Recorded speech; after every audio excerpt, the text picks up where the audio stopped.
Today we are going to understand how things work. Lesson number 2, stand.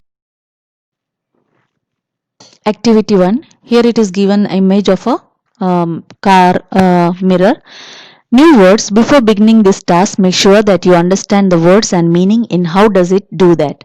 Did you find any new words such as reflect or photons or angle that you need help with? If you know them, can you help others, classmates understand? Use a dictionary or talk to classmates until everyone understands the new words. Activity 2. How does it do that? Part 1. Have you ever wondered how a mirror works? Why does it look like you are inside the mirror when you are not?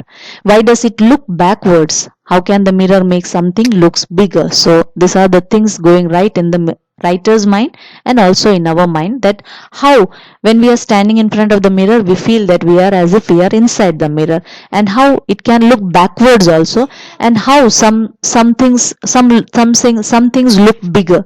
For example, side mirrors in some cars says object in mirrors are closer than they appear. What is the reason, children? The side mirror on a car is typically a convex mirror. Now what is this convex, children?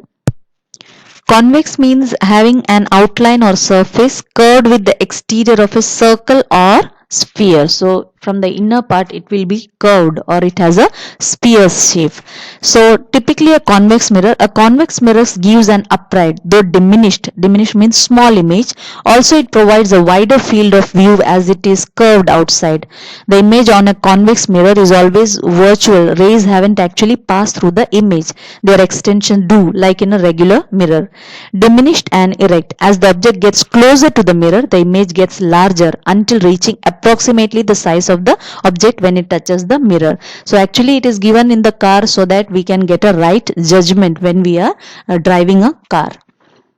And what about a magnifying glass or a zoom or the zoom on a camera? Or a microscope. It looks bigger.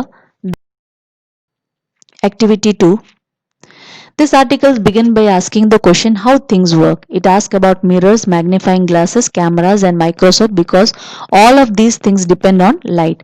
Let us write a new article about electricity. List 4 things that depend on electricity. I have already given the answers. Kindly. We'll move on to the activity 4. How does it do that? Part 2. You can see the image is given here. You can see the light, and here you can see the eye is drawn, and you can see the light when it falls directly on a hard or smooth surface, and here you can see soft and rough surface. What happened? You can see the light bounces in when the soft and rough surfaces, when it goes, it bounces to different directions, but when it goes on when the light falls on the hard surface, it directly goes through your eyes.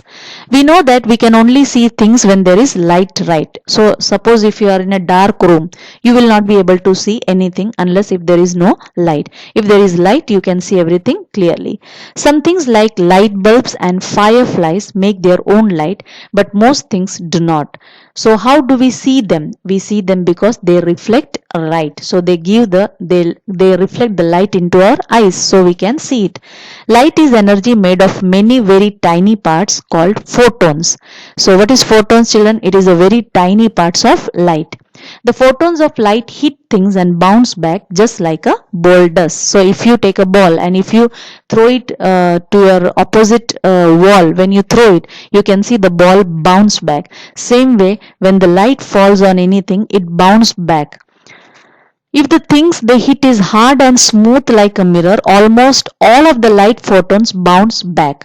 The photons bounce back to our eyes. So if it is hard and smooth like a mirror, then it will directly fall into our eyes. That reflection will directly fall into our eyes. But if the thing is soft or not smooth like a blanket, fewer of the photons bounce back, and they bounce back at different angles. So if it is blanket like things, soft material, the light goes into different direction.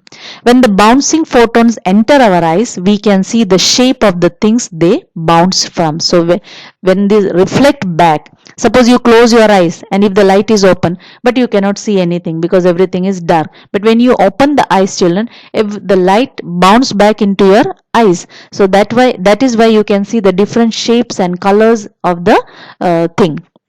So everything you see is really just bouncing photons showing you the shape of the things they hit.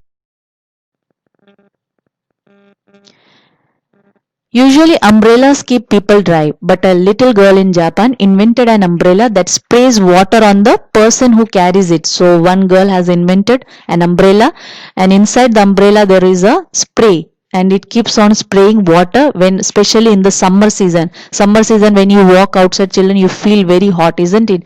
So in order to protect, in order to cool yourself, the girl has made that. So whenever you feel too much, when the temperature is very high, this keep on spraying and you feel like it is very cool.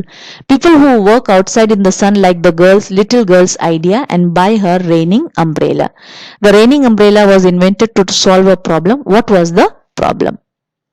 Activity 8. Think about the things that the raining umbrella does. Think about all the parts that raining umbrella must have to.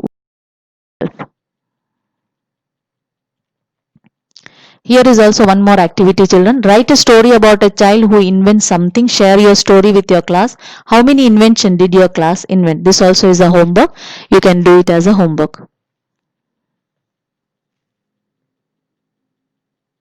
Read the following quotations.